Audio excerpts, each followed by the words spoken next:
A mostra William Eggleston, a cor americana, é uma mostra bastante grande, talvez a maior mostra já feita da carreira dele, e com fotografias originais, raras e delicadas, que foram emprestadas de várias coleções do mundo inteiro. Ela se concentra especialmente num período da carreira dele, que são os anos 60 e 70, que é considerado o período mais importante, onde ele produziu a sua obra mais influente e original. O Eggleston faz uma coisa que é muito interessante. Ele começa fotografando em preto e branco e fotografando lugares que até então não eram importantes para a fotografia, que eram o dia a dia dele, os shoppings, as lanchonetes, aquilo que estava sendo construído no sul dos Estados Unidos com o desenvolvimento e a modernização americana. A partir de um certo momento, ele pega esses mesmos temas que ele desenvolvia em preto e branco e adiciona cor. Muitas das imagens dele, inclusive, são closes fechados nesses vários elementos. Então você tem um anúncio publicitário, um semáforo, uma placa de estrada, um pneu de carro. Isso mostra que ele estava tentando entender esse novo vocabulário industrial e construir uma espécie de alfabeto visual. Mas, por outro lado, quando você olha um pouco atentamente as imagens, você vê também que esse mundo, apesar de ter uma sedução e ser um mundo do consumo, né, um mundo muito atrativo, muito sedutor, você consegue identificar nas imagens uma certa decadência desse universo, já um esgotamento desse consumo. As placas que ele fotografa já estão meio avariadas, algumas estão quebradas ou entortadas, a tinta dos carros já está meio riscada. Ele entende essa crítica que tem que ser feita ao mundo do consumo.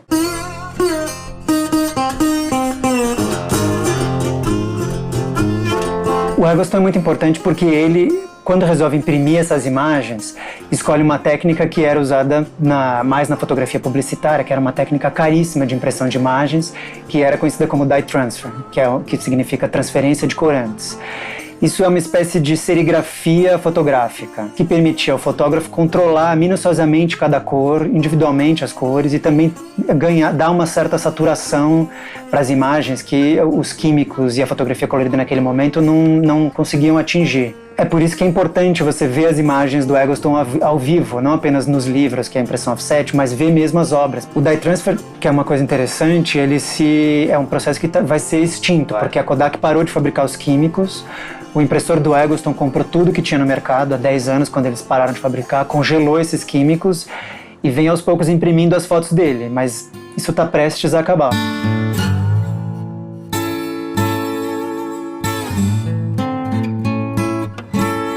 Acho que o Eggleston se tornou muito importante para uma geração de cineastas que veio depois dele, ou que estava produzindo mais ou menos na mesma época, né?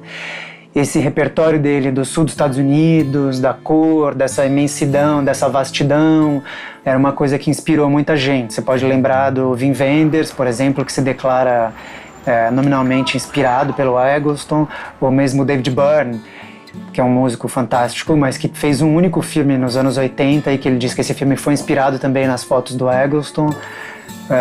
Gus Van Sant já fez filmes inspirados no Eggleston, inclusive convidou o Eggleston para participar das filmagens de um dos filmes dele, Sofia Coppola e o próprio Karim Ainuz, né, cineasta brasileiro, bastante conhecido também, é um grande admirador da obra. Diz que Praia do Futuro, por exemplo, que foi um filme recente dele, tem muito da cor e da energia do que ele aprendeu vendo no Eggleston.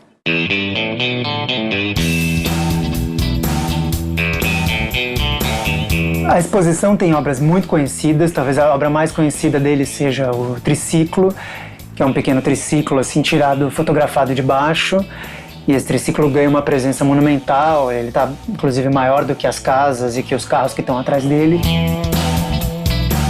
A gente pensou que seria importante também trazer coisas menos conhecidas da carreira dele. Uma das séries que ele fez nos anos 70, mais ou menos na época das obras da exposição, mas que ele só realmente apresentou devidamente depois dos anos 2000, foi uma série feita com uma câmera de grande formato, enorme, de estúdio, que em geral ficava nos estúdios, mas que ele tira do estúdio e leva para dentro dos bares de New Orleans.